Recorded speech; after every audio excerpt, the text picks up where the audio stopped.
So we are covering product positioning and messaging. We are going to spend about 20 minutes introducing concepts, and then we're going to hop into a Miro board and spend an hour doing an interactive workshop. Before we really dive in, I like to level set with a little exercise here. So for a second, just close your eyes and pretend you're Cinderella. And your evil stepsisters and stepmother have trashed your dress and left for the ball without you. You're devastated, but then this woman claiming to be your fairy godmother appears. Now, keep in mind, this isn't a Disney movie, this is real life. So you're like, I don't know what a fairy godmother is or what she's capable of doing. What should she tell you to convince you to use her magical fairy godmother services? Should she offer you a new dress and a ride to the ball, tell you that you will get to meet the prince, or that you will live happily ever after? I usually try to force someone at this point to tell me what they think it is. If you can call on someone, call on a non-product marketer, because product marketers usually get this right. But a lot of people say number 3, live happily ever after. But I believe in this scenario, the correct answer is a new dress and a ride to the ball. And the reason is she certainly wouldn't want to meet the prince in this outfit, in these shoes, looking like a hell trap. And she can't even imagine what living happily ever after would look like. She's just like suffering day to day, trying not to lose what makes her Cinderella. But a new dress and a ride to the ball solves her immediate job to be done, her immediate problem. Her dress is ruined and they left without her and there's no Uber. So these are solving immediate pain points. And I share this example because a lot of times what happens is people are looking at current positioning and messaging for inspiration, but they aren't looking at when a brand was just getting started, when no one was familiar with what you do or how you can help them. And so, a trap that a lot of people fall into is this kind of aspirational live happily ever after messaging. And usually it doesn't work. So as an example, you might have seen this already in a different workshop, but this is Uber's first website. And while pretty ugly, it's highly effective and very specifically positioned. So everyone's private driver, they have a black car there, request from anywhere, ride with style and convenience, hassle-free payment. These are very clear value props and benefit state positions. I think the only way that this can be clear is if there was a mobile phone right here and the button said pick my ass up. That's how you can make this clear. But overall, very, very specific. But lately I've seen things like get there, your day belongs to you. Or moving people. Now imagine it's, the dawn of mobile apps and Uber's first rolling out in San Francisco. It's 2011, 12-ish. And someone said, you're like, yeah, but what is it? And they were like, get there, your day belongs to you. You'd be like, what? Get where? Get to work, get to Bali, get to retirement. I don't really know what's happening here. And this is not very specific. And then moving people is also very vague. I mean, it's a very sexy photo, but moving their hearts and minds, moving them physically, is this mass transit? What's going on here? So one thing I like to tell founders and early stage startups and anyone really is just make sure you know where on the scale of brand recognition you are, because we'll need to calibrate your product positioning and your messaging to that. If you're super recognizable, then these sexy, splashy campaigns can work.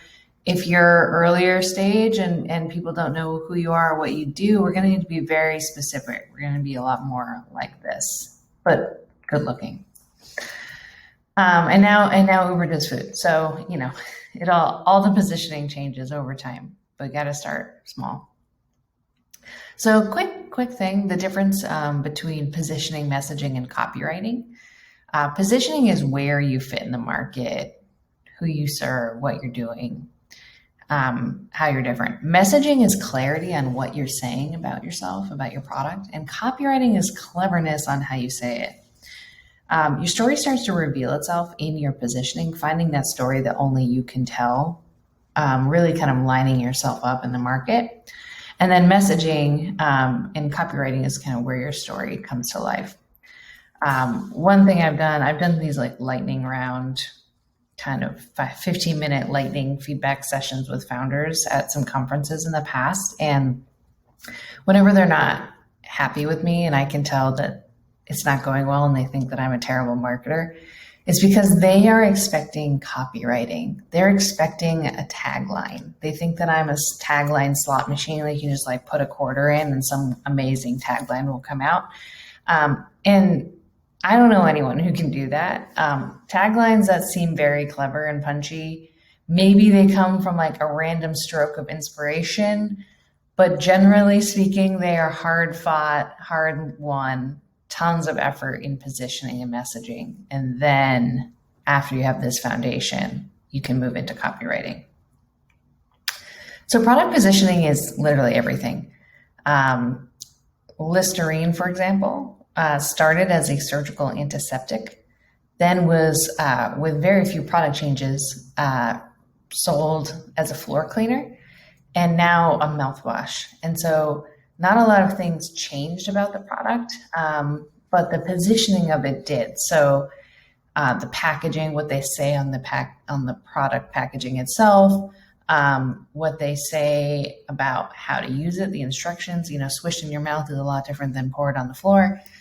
Where you find it in the grocery store, there's a house cleaning aisle and then a teeth cleaning aisle. Those are different places. So that is positioning. And so you can have a very, very similar product, but position it in a completely different way, and your whole go-to-market function will change. Similarly with cake pops. So really what it is a tiny slice of cake on a stick versus a lollipop made out of cake. And this is a great example from April Dunford's book, Obviously Awesome, on positioning. Highly recommend reading it. A lollipop and a slice of cake are very different.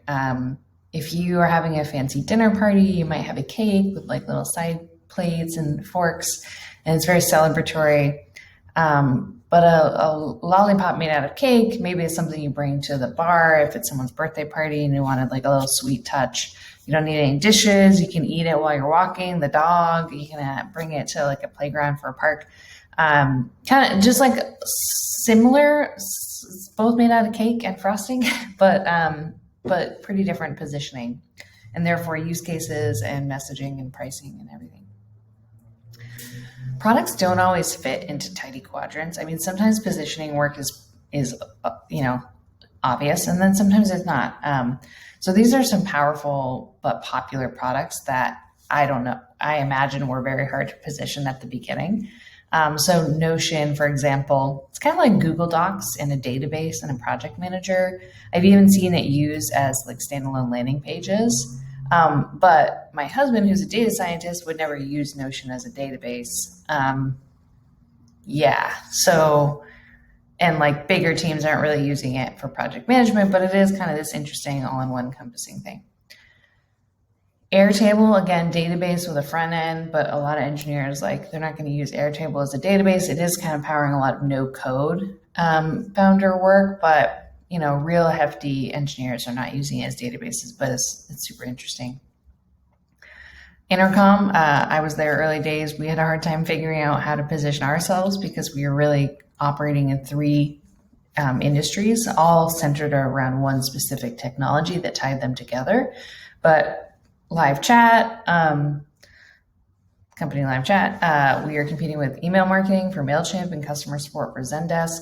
When you don't really have a clear swim lane, it can be hard to get a foothold in the market. And then Loom, using Loom right now to record this call. Loom is not quite video editing software like ScreenFlow. It's not quite video conferencing like Zoom. It's not quite video hosting like Vimeo. It's all of these things, very unique kind of job to be done workflow tool. So again, popular products, now we're all familiar with them or will be soon. Really powerful, doing really well, hard to position early days, hard to explain what it is and figure out how you're going to go to market with it. Similar products can have very different positioning. So when I was at Intercom early days, Drift came onto the scene and caught everyone's attention. And even though the fundamental like kind of technology and features were pretty similar, Drift positions themselves as revenue acceleration. You see it everywhere they are: conversational marketing, conversational sales, all about revenue. And then Intercom typically positions themselves as customer relationships. They definitely are talking about conversational experiences, but yeah, all about great customer relationships. So those are just two similar products. And then how to create product positioning. So there's kind of 5 steps to positioning. So you got to let go of preconceived notions. You got to isolate your uniqueness and find that story that only you can tell. And then you got to figure out your value. What can your uniqueness do for customers? Those are your jobs to be done. Who cares? Your personas. And what category do you compete in? Because market categories provide a frame of reference for people. And that's what I was kind of pointing out with Notion and Loom and Intercom and some of these Airtables. Like it's not super clear which category they exactly compete in. And then that kind of makes getting a foothold challenging. So this is a really basic positioning template, and we'll go through this in the workshop together. But first, we're going to just define your unique attributes. These are fundamental beliefs and distinctive features that you have. The value that you provide to customers, the benefits and the outcomes, and then who cares? And then finally, what category does this compete in? There's a few lenses of product positioning. This is not all of them, but I'll just walk you through a few. So one is on price. The 365 by Whole Foods brand is that generic, cheaper version of the products that you see in store. Tesla's position is very high quality, high end. They started working at the high end and then were moved down market in their production. A specific use case, the iPhone, for example, it's positioned as a smartphone, but it does a whole lot more. In fact, I feel like calling people is the least used thing that I do on the phone. But we still call it an iPhone. They knew when they, launched the iPhone early days, mid 2000s, that this would do more than a phone, be more than a phone, but they just kind of had to create that bridge for people, that mental bridge of well, what is this thing? And then competitors is another way to position yourself. So bookshop.org is this independent kind of book retailer that I like, and it connects all the independent bookstores through one inventory database. So when you buy a book online, you're buying it from a bookshop. But they position themselves as the rebel alliance to Amazon's empire. And so I just think that's kind of interesting way to position yourself. So I'm going to walk you through a few examples just based on what I see on websites. So positioning is usually not publicly facing. So you don't really know, you're kind of guessing based on what you see. But I'm going to basically look at a few popular websites and then guess their positioning for you. So Loom says, show it, say it, send it, record video messages of your screen, cam, or both, faster than typing an email or meeting live. And so I don't know, I don't work there, but I've had a few friends that do work there confirm that their unique belief at Loom is that video is the most effective way to communicate. Their value is that you can record the video of your screen, cam, or both, and then instantly share it with a URL. And then who cares? I'm sure a lot of people could use this, but I think they're targeting remote and distributed teams in tech to start. I'm sure they'll expand down the road. And then the market category, I'd say, is video collaboration. Again, these are mostly guesses. Morning Brew. This is a daily newsletter that I really like. It says, become smarter in just 5 minutes. Get the daily email that makes reading the news actually enjoyable. Stay informed and entertained for free. So I suspect that Morning Brew's unique belief is that news should be entertaining, relevant, and short. Their value is succinct, engaging recaps of top news stories in business. And who cares? Pretty much people like us, tech, business, savvy, millennials.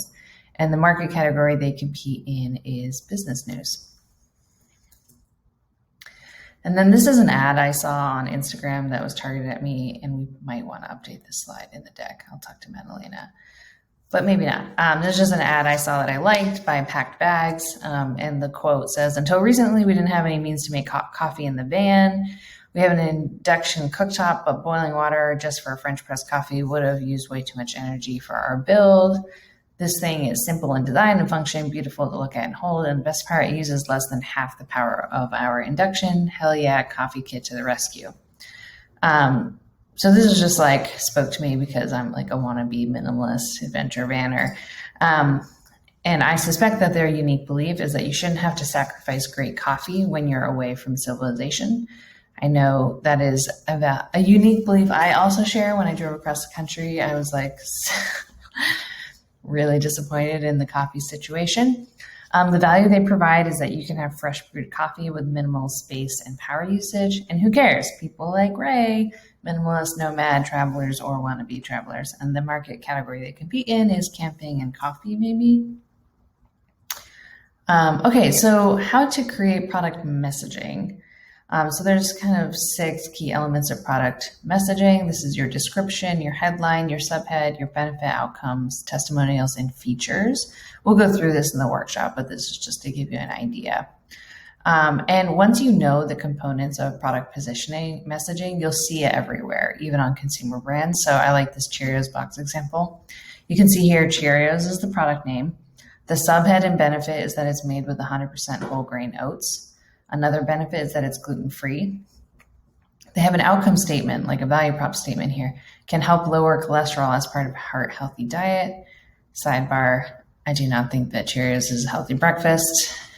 They do have a testimonial in a sense here from a badge from the American Heart Association, which should be complete bullshit, but some marketing is crappy and unethical and some is. Note the product description, toasted whole grain oat cereal. So many people try to get fancy about their description. I'm like, yeah, but what is that? So toasted whole grain oat cereal is really boring, but it's really freaking clear. So I always push people to be clear. And then there's some features here, how many servings, calories, all that. So yeah, once you know the kind of components of product messaging, you'll start to crop up everywhere. And then just to set you off in the right mindset before we go into our workshop, I have 10 rules for positioning and messaging to keep in mind. 1, calibrate to the current brand recognition. If you're Pluto, don't come out with living happily ever after messaging because that's only for Mars. Be specific. If people can't picture themselves using your product, they won't. That's the kind of meet the prince, happily ever after thing. I'm like, well, how does this actually work? I don't really see this playing out well. Speak to your buyer personas. So hopefully by now we've done this personas workshop. How will you target your audience? How will your target audience know they're in the right place? Be clear with yourself about buyers versus end users in your messaging. And speak to their jobs to be done. That's outcomes, better than benefits, better than features. When communicating the value of your product, be sure to speak to their situation, motivation, and outcome. And then make your messaging singular. If your message applies to other companies, you're not there yet. It should only apply to you. Very hard to get to unique singular messaging, but we're going to try. And then check off their mental shopping list. Address buyer intent, not unexpected product result. Something I see a lot is people will be like, yeah, and this surprising, like way down the line benefit that I didn't expect is great. But you don't want to lead with that because that's not what people are like shopping for. I kind of refer to this as the eggs versus the figs scenario. You know, you're going to go to the grocery store for milk, eggs, bread. Like if you have a recipe that calls for eggs and you don't have eggs, you're definitely going to go to the store and go grab those. Whereas like Black Mission figs, probably not going to the store specifically looking for those, but you be damn sure to buy them if you see them right in front in the produce section and they look amazing. So kind of eggs versus figs. Include hard claims. ROI, data, hard claims, really powerful. This is actually hard to do. It takes product instrumentation. It's usually very cross-functional work, customer interviews, updating sales contracts, but try to get this in motion because, you know, once Once you try to get it in motion, you'll find how hard it is to actually extract. So you got to start soon. And then keep it short. I love this quote from Mark Twain. I didn't have time to write a short letter, so I wrote a long one instead. And this is just an example of like a typical heat map, but people don't scroll. People don't read. Nobody cares. So you got to keep it short. Test your messaging. Experimenting with your messaging is cheaper than experimenting with your product. You should be using any betas. If you're inviting people to your beta, you should be testing that messaging, not just the product. Olivine, we use some other tactics like Winter. We've done some SurveyMonkey, things at scale. Big fans of testing. And then rule number 10 for positioning and messaging, it's honestly all in the editing.